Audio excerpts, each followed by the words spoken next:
hello लोगोफोर बरायबाय नोंथांमोन बयखौबो नैबे आंनि मोनसे गोदान भिडिअ आङो दिनै नोंथांमोननि थाखाय मोनसे गोदान भिडिअ लाबोनो हास्थायदों लोगोफोर आंनि दिनैनि बे भिडिअआनो जागोन मा होनना बुङो रेस्टुरेन्टआव जानायनिसो जागोन दे लोगोफोर माने दिनै मा होनना बुङो फेमिलिखौ लानानै माने रेस्टुरेन्टआव एसे बेरायग्लांनो फैबाय आरो बेजों लोगोसे सानै गथ'फोर दङ बिसोरखौ लानानै रेस्टुरेन्टआव जाहोनो लाना फैबाय आरो दे माने दिवालि नालाय टाउनाव ओरैबायदि होंगो दोंगो मानसिफ्रा आरो जेथिंबो बमा गावनाय माने बुंदोंमोन नैबे देग्लाय दिवालियाव पताका गावनो मोना होननानै गोबां पाब्लिकफोरा थारमाने जुबिन गार्डनि जास्टिसखौ नागिरनानै बमा गावनो होआखैमोन आरो नाथाय गोबाङा मानियाखै गावदों आरो गोबां दामि दामि बमा फानदों बेखौनो एसे जोंबो टाउनाव नायथिंनो होननानै एसे ओंखारबोबाय आरो ना लोगोफोर दायो जोङो रेस्टुरेन्टआव दङ ओमफ्राय आरो उदालगुरिनि देवालि मानिनायफोरखौ दिन्थिलांनो नाजागोन माबायदि डेक'रेसन खालामदों बर'नि बेफोरखौ एसे दिन्थिनो नाजागोन दे लोगोफोर नायलांबाय था नोंथांमोना दायो जोङो फाइनालि रेस्टुरेन्टआव दङ जानायनि लाहार फाहार दिनै आंनियाथ' माबाल'सो नैबे लेमन टिनिसै आरो सेसाखौ गेलेंगोना नैबेखौ जाबाय गथ'फोरनि बेनिफ्राय आरो नैबे फ्रेन्स फ्राइनो बेनिफ्राय आरो सफैगोन आरो आइटेम सफैबावगोन मा अर्डार होदों बेखौथ' मिथिला बिथिं आरो नै फुरा फटक शुट सोलिगासिनो सफैबावबाय नै होनै नोंसिना आरो दंबावो नामा अर्डार मा नाम मोनसे नामफोरखौबो मिथिलाय बाङालै रेस्टुरेन्टआव बारा जायैखायनो गथ'फ्रासो मिथिसै एसे बिथिं नै बिमा फिसा फटक लानायाव मुखुबथार बेनिफ्राय सासेया थाफाला फटकआव बेटा सल्टा बेटा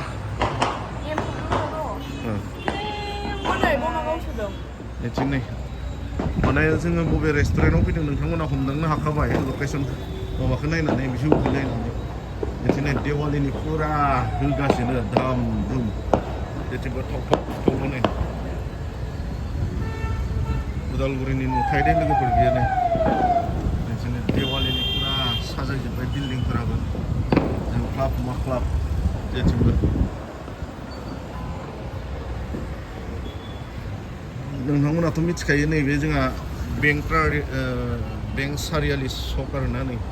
ओमफ्राय बिनि साखाथियावनो गोजौआव दङ नैबै जाहैबाय डिजे टावार जोंथुनिखि येल' लाइट नुदोंना बेनिफ्राय आरो नैबे ग्रिन लाइट नुनाया जाहैबाय बिआर ब्रह्म दिनै उदालगुरि टाउननि नुथायलै बे बमा गावनाय खोनादों दा आरो दा दसे उनाव ओरैबायदि जेथिंबो बमा थाव गावगोन आरोना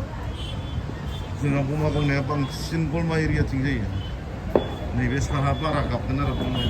माने बिथिं मारवालिफोर बिराद दङ नालाय ओमफ्राय नैथिं जानायाव रेडि जानोसै लोगोफोर दे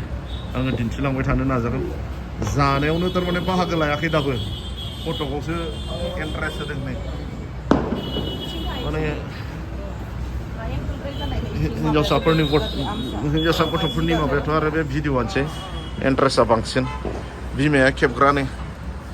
सासेया जागासिनो मोनसे सटा बेटिया नैबे बर' बेटि मोजां दा खबरा फट' खेबनाय जायैनि बोराबदों दे लोगोफोर नायलांबाय था दिन्थिलांगोन आं गोथाव ना बेटा दे गोथाव बेटा बमा गावनायखौथ' खोनादों दा लोगोफोर नै ओरैबायदि गावबाय नै बिथिं साहा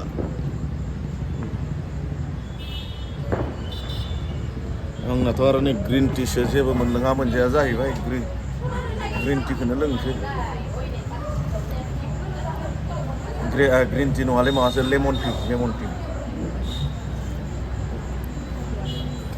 नोंथांमोनाबो फैनो नाजा लोगोफोर फुजानि अभार दङ सोलिगासिनो जोंहा नैबे मा होनना बुङो हामे स्काइ गार्डेनाव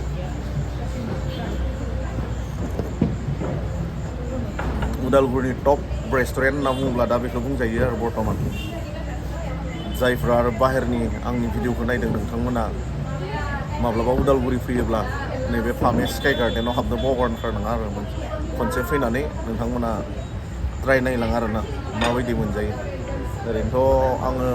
बहुद बार हाबबाय जाबाय खिन्थु गाज्रि मोनजायाखै आरो दिनैसिम मोजांखौनो मोनजादों आरो सार्भिसफोराबो मोजां दे लोगोफोर नायलांबाय था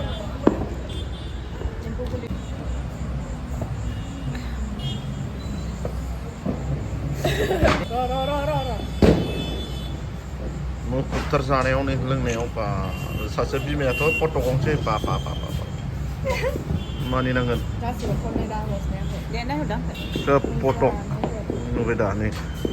रेस्टुरेन्टआव थारमाने जानो होनना फैया दे मानसिफोरा फ्राय फटक लानो होननासो फैयो मिथिबायना नायलाय बिदिनो दामि दामि रेस्टुरेन्टआव थांग्राफोरखौ बुंजोबला आं जोंनि फेमिलिखौ बुंबाय आरो ना जानायाथ' बारा जाखाया फटक गंसे बारा फैयो फटक खेबनायाव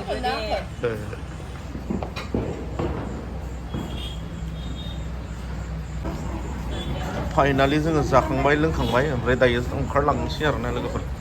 ओमफ्राय आरो सिंनि एसे नुथायखौ आङो दिन्थिलांनो नाजानोसै दे नोंथांमोननो नैबिथिंनो मेन किचेनाथ' नैबिथिं थाहैबाय बेनिफ्राय आरो नैबे बाहेरनि जिरायग्रामोन जोङो आं जोंथुनिखि जिरायनानै भिडिअ खालामदोंमोन नैबे नोङो बेनिफ्राय भिउ नायनो हायो उदालगुरिनि भिउखौ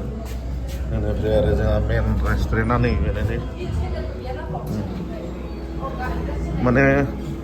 गोबां मानसि दङमोन थांजोब्बाय मानसिफोरा ओमफ्राय थांजोब्बाय आरो नोंथांमोना नैबेयाव बार्थडे पार्टि प्रग्रामफोरबो खालामनो हागोन नै स्टेज दङ आरो ना पेमेन्ट खालामनोसै बेसेबां जाखो बेसेबां माखो ओमफ्राय बिनि उनाव ओंखारलांनोसै दे दिवालि नायदो नैबेखिनियावनो मेन माबाया आरो उदालगुरियाव दिवालि मानिग्राया नै खारन मारवालि दङ नालाय नैबेयावनो नायदो माबायदि साजायदो जेराव मारवालिफोर थायो बेयाव बांसिन जायो आरो उदालगुरिनि दिवालिलै नुबाय दा लोगोफोर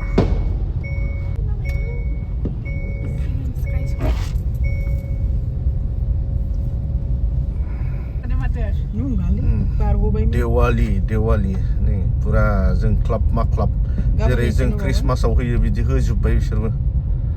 दा जों क्लाब मा क्लाब नै वान इन्डियाबो